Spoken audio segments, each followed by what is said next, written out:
चिट्ठी बादलों के नाम। ये कुछ करुण माँ की पुकार है जो मैंने अपनी कविता में लिखी हुई है।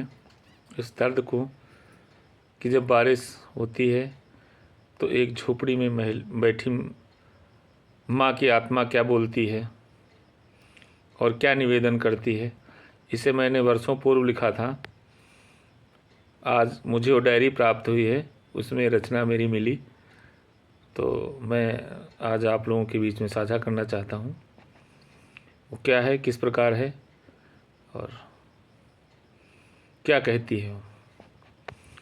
कुछ भाव मैंने लिखने का प्रयास किया है। चिट्ठी बादलों के नाम, इसका शीर्षक है। एक झोपड़ी की माँ की तरफ से। प्रिय बादलों, सादर नम्र निवेदन है, इस बार रहम करिए। प्रिय बादलों, सादर नम्र निवेदन है, इस बार रहम करिए और लौट जाइए अपने अमीर देश में।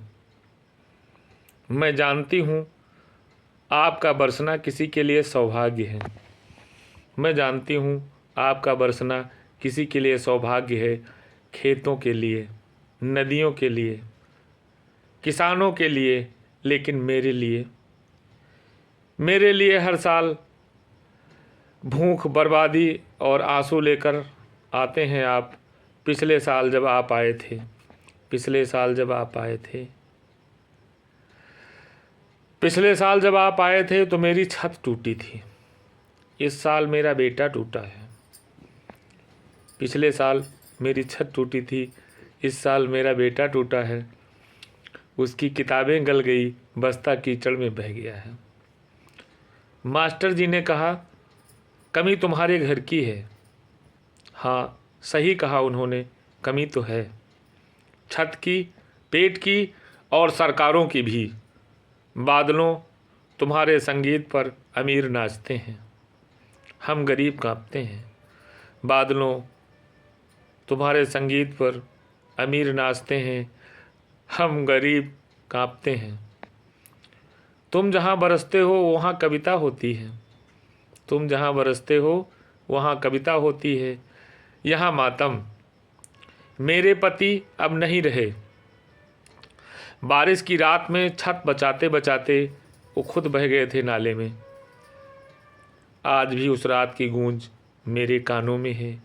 इसलिए अब की बार मत आना, या कम से कम मेरी झोपड़ी पर रहम करना। तुम अगर आओ तो बस ओस की तरह आना, छूकर लौट जाना, पानी बनकर मत गिरना। ये ज़मीन पहले से ही भीगी है। बादलों, ये चिट्ठी सिर्फ़ एक माँ की नहीं, हर उस झोपड़ी की है जहाँ तुम्हारे आने का मतलब सिर्फ बर्बादी होती है। प्रिय बादलों, सादर नम्र निवेदन है, इस बार रहम करिए और लौट जाइए अपने अमीर देश में। मैं जानती हूँ आपका बरसना किसी के लिए सौभाग्य है। खेतों के लिए, नदियों के लिए, किसानों के लिए, लेकिन मेरे लिए हर साल भूख, बर्बादी और आंसू लेकर आते हैं आप। पिछले साल जब आप आए थे तो मेरी छत टूटी थी। इस साल मेरा बेटा टूटा है, उसकी किताबें गल गई हैं, बस्ता कीचड़ में बह गया। मास्टर जी ने कहा, कमी तुम्हारे घर की है। हाँ, सही कहा उन्होंने, कमी तो है। छत की, पेट की और सरकार की भी। बादलों, तुम्हारे संगीत पर अमीर नाचते हैं, हम गरीब कांपते हैं। तुम जहाँ बरसते हो वहाँ कविता होती है। यहाँ मातम, मेरे पति अब नहीं रहे। मेरे पति अब नहीं रहे। बारिश की रात में छत बचाते बचाते वो खुद बह गए थे नाले में। आज भी उस रात की गूंज मेरे कानों में है। इसलिए अब की बार मत आना, या कम से कम मेरी झोपड़ी पर रहम करना। अगर तुम आओ तो बस ओस की तरह आना, छूकर लौट जाना, पानी बनकर मत गिरना। यहाँ ज़मीन पहले से ही भीगी है। बादलों, ये चिट्ठी सिर्फ एक माँ की नहीं, हर उस झोपड़ी की है जहाँ तुम्हारे आने का मतलब सिर्फ बर्बादी है। प्रिय बादलों, सादर नम्र निवेदन है, इस बार रहम करिए और लौट जाइए अपने अमीर देश में।